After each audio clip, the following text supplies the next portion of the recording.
하느님께 돌아간다는 것을 아시고 식탁에서 일어나시어 겉옷을 벗으시고 수건을 들러 허리에 두르셨다.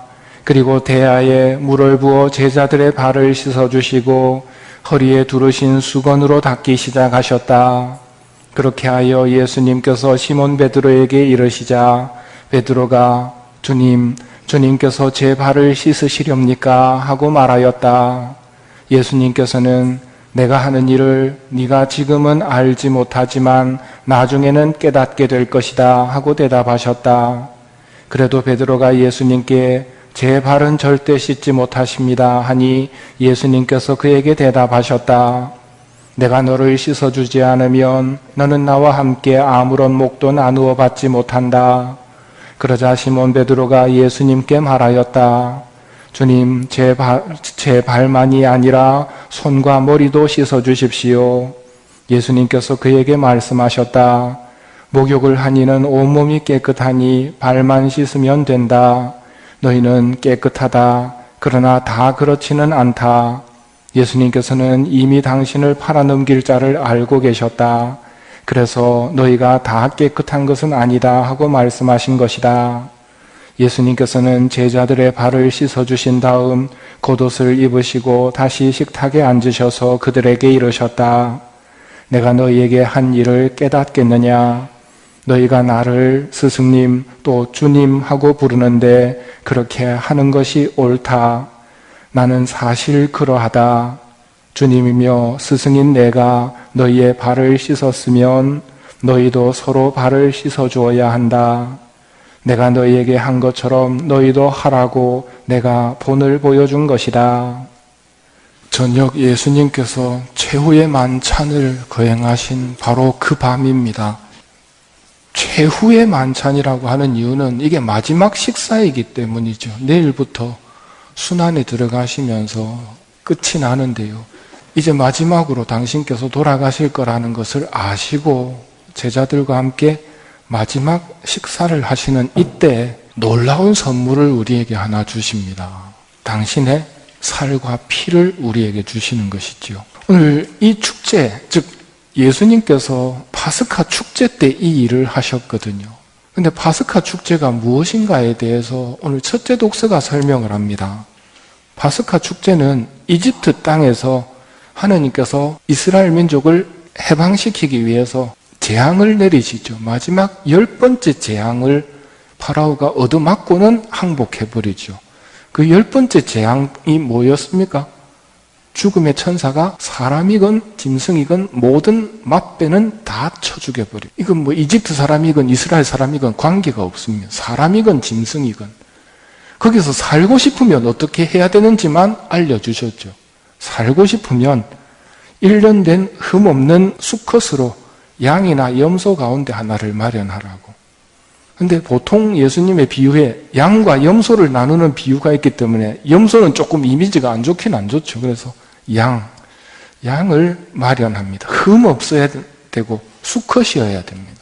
이렇게 희생된 양의 피를 발라 놓으면 그 피를 보고 이 집은 맛배 대신에 희생된 양이 있구나. 그 피가 발라져 있는 것을 보고 죽음의 천사가 그 피를 보고 너희만은 거르고 지나가겠다. 거르고 지나가겠다를 어려운 말로 파스카라고 합니다.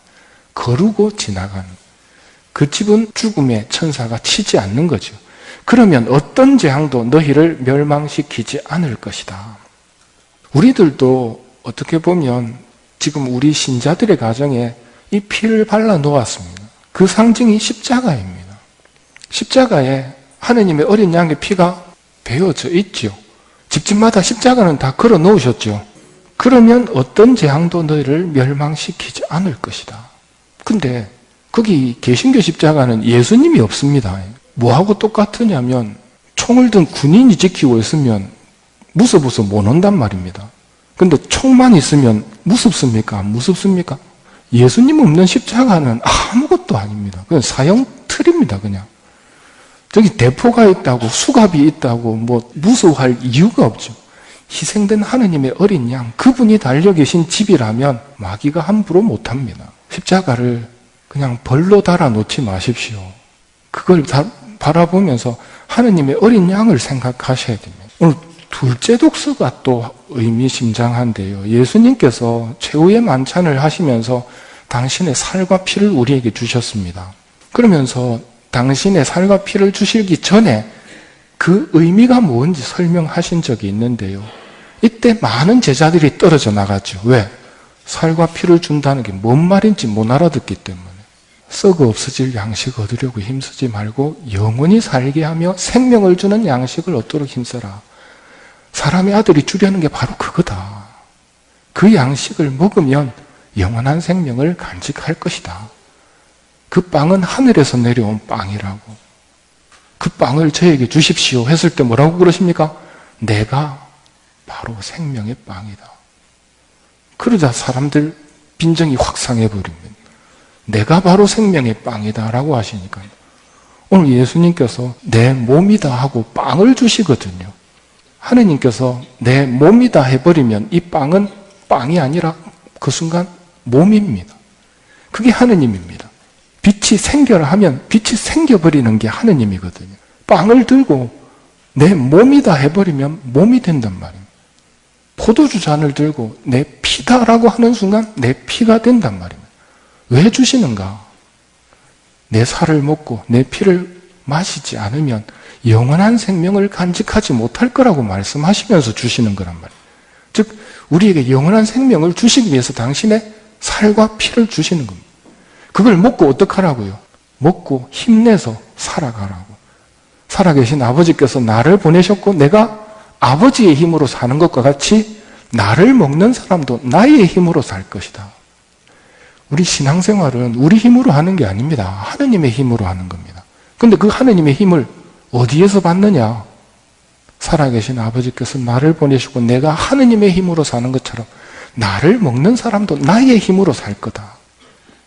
이 이야기를 하고 있을 때 예수님과 12제자와 다른 여자 제자들도 있었지만 이때 없었던 사도가 한 명 있는데 사도라고 불리는 사람 중에 최후의 만찬 참석 못한 사도가 누굽니까? 굉장히 어렵죠. 사도라고 분명히 불리는데 그렇죠. 바오로 사도입니다. 바오로 사도는 예수님 박해하던 사람이거든요. 예수님을 하느님이라고 믿는 사람들 다 때려잡겠다고 나섰던 사람인데 큰 빛이 비치면서 앞을 못 보게 되고 주님께서 나타나셔서 네가 왜 나를 박해하느냐? 주님 누구십니까? 그때 첫 만남이거든요. 그러니 생전에 만났다기보다는 신비 속에서 만난 겁니다. 그러니까 바오로 사도는 최후의 만찬 때 예수님께서 당신의 살과 피를 주셨다는 걸 알 수 있겠습니까? 없겠습니까? 인간적으로 보면 모릅니다. 그런데 우리가 사도라고 부르는 이유는 중요한 교리들을 예수님께서 바오로 사도에게 따로 가르치셨습니다. 직접 예수님에게서 배웠단 말입니다. 그게 오늘 둘째 독서입니다. 둘째 독서에서 바오로 사도께서 하시는 말씀입니다. 형제 여러분, 나는 주님에게서 받은 것을 여러분에게 또 전해주었습니다. 주님에게서 받은 것. 나 주님한테서 배웠습니다. 뭘? 예수님께서 잡히시던 날 밤에 빵을 들고 감사를 드리신 다음 떼어주시며 이는 너희를 위한 내 몸이다. 너희는 나를 기억하여 이를 행하여라. 또 만찬을 드신 뒤에 같은 모양으로 잔을 들어 이 잔은 내 피로 맺는 새로운 계약이다. 너희는 이 잔을 마실 때마다 나를 기억하여 이를 행하여라. 미사경문 거의 그대로입니다. 이걸 누가 들었다고요? 바오로 사도가. 누구로부터? 예수님으로부터. 이게 굉장히 중요한 이유는 나도 예수님이 나타나셨다. 그래서 나도 사도다라고 하는 사람이 있다면 그가 성체성사의 신비를 받아들이는지를 보면 됩니다. 개신교에 내가 계시받았다는 사람은 많아도 성체성사 받아들이는 사람은 없습니다. 그 말은 가짜란 말이에요. 진짜라면 성체성사의 신비를 예수님이 꼭 가르치십니다. 사실 주님께서 오실 때까지 여러분은 이 빵을 먹고 이 잔을 마실 때마다 주님의 죽음을 전하는 것입니다. 신앙의 신비화 할 때 하는 말이죠. 주님께서 오실 때까지 우리는 주의 죽음을 전하며 주의 부활하심을. 바오로 사도에게 예수님이 가르치셨습니다. 이게 성체성사의 신비입니다. 어제 말씀드린 것처럼 마테오, 마르코, 루카에는 다 성체성사 제정에 관한 이야기가 나옵니다만 요한복음만큼은 성체성사 제정이 나오는 게 아니고 그날 밤 세종내 이야기가 나옵니다. 그게 오늘 복음입니다. 이 말은 다른데 이미 성체성사 제정이 있단 말입니다. 이 의미를 또 다른 각도에서 예수님이 하셨던 또 다른 일을 보여주시는 게 세종례거든요. 오늘 예수님의 세종례를 보면 제자들의 발을 씻어주십니다. 베드로 차례가 되자 안 됩니다 하고. 왜 안 된다고 그랬을까요? 발이 더러웠거든요. 그 당시는 신발이 아니고 양말이나 이런 것도 제대로 안 돼 있고 포장된 도로도 아닙니다. 우리로 치면 슬리퍼 정도 신고 다니는 거, 혹은 그것도 없이 맨발로 다니는 사람도 태반이었습니다. 이게 2000년 전 일이란 말입니다. 그러니 발이 더럽단 말이죠. 그 발을 예수님이 씻어주십니다. 더러워서 안 내밀려고 그럽니다. 그런데 예수님께서 뭐라고 말씀하시느냐면 내가 너를 씻어주지 않으면 너는 나와 아무런 목도 나누어 받지 못한다 하고 말씀하십니다. 예수님하고 우리가 같이 공동상속자로서 하늘나라를 물려받으려면 뭘 해야 된다는 말입니까? 더러운 발을 예수님이 씻어주시도록 내드려야 된단 말입니다. 이게 고해성사입니다. 고해성사가 뭡니까? 더러운 발을 예수님께 내드리는 겁니다. 씻어달라고. 예수님과 우리와의 관계가 바로 그 관계입니다. 내가 너를 씻어주지 않으면 너는 나와 함께 아무런 목도 나누어 받지 못한다. 아무 상관없게 된다.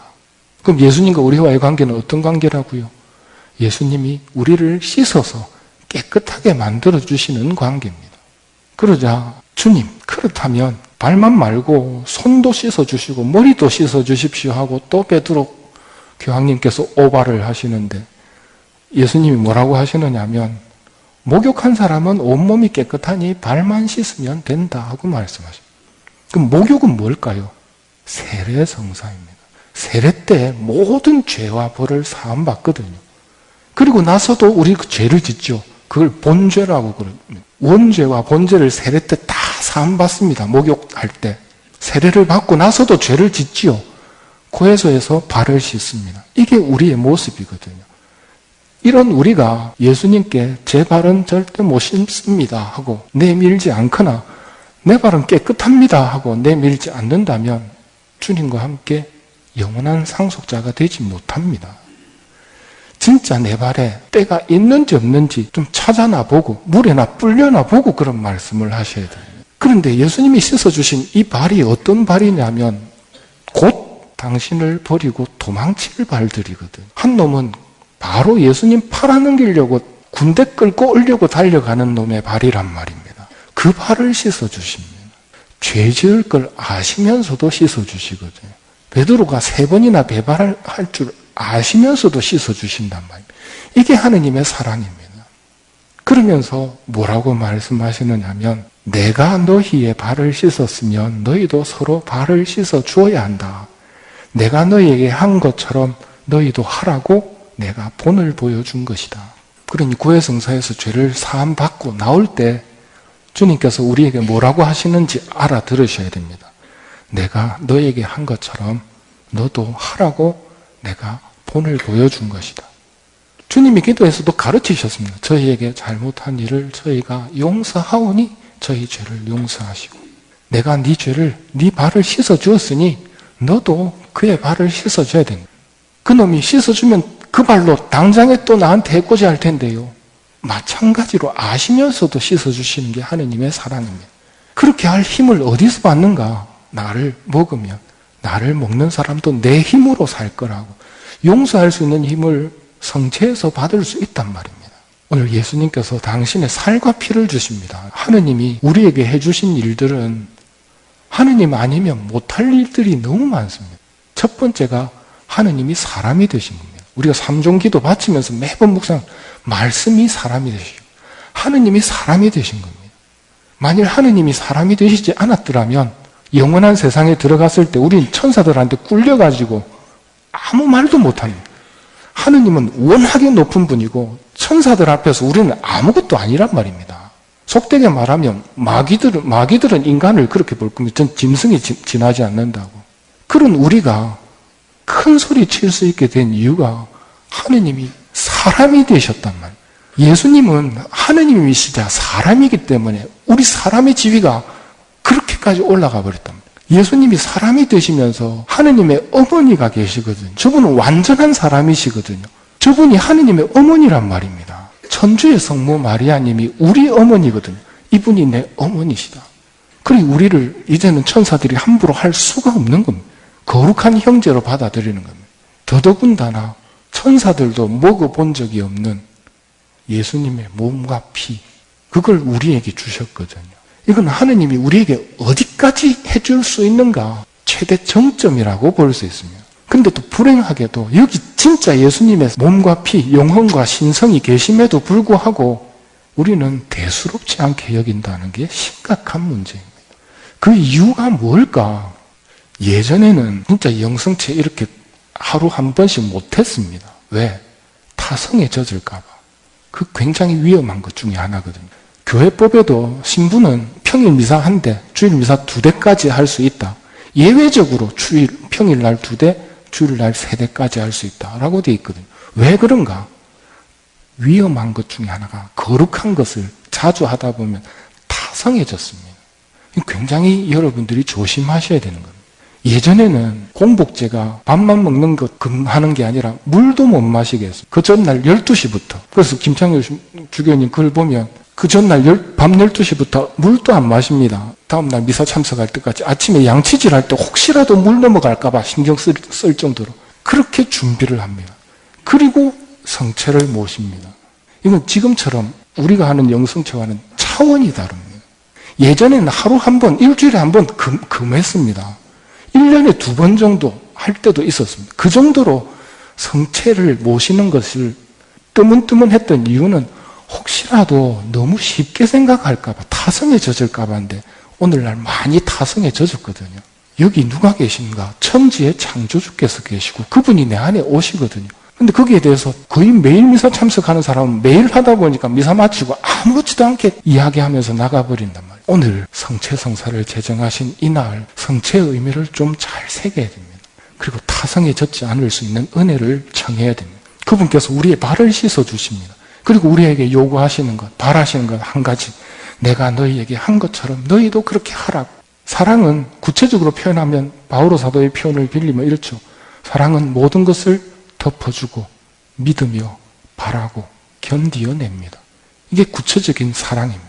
이웃 형제들을 우리가 사랑하기 힘든 이유는 계속 같은 짓을 하기 때문이거든요. 우리도 계속 같은 짓을 하면서 그분이 내가 너희에게 한 것처럼 너희도 하라고 내가 본을 보여준 것이다 고 하면서 고해성사를 제정하시고 우리 죄를 씻어주셨다면 이제 우리들도 다른 사람의 잘못을 덮어주고 믿고 바라고 견뎌내면서 용서해주겠다는 결심을 세우는 그런 시간이 되었으면 합니다.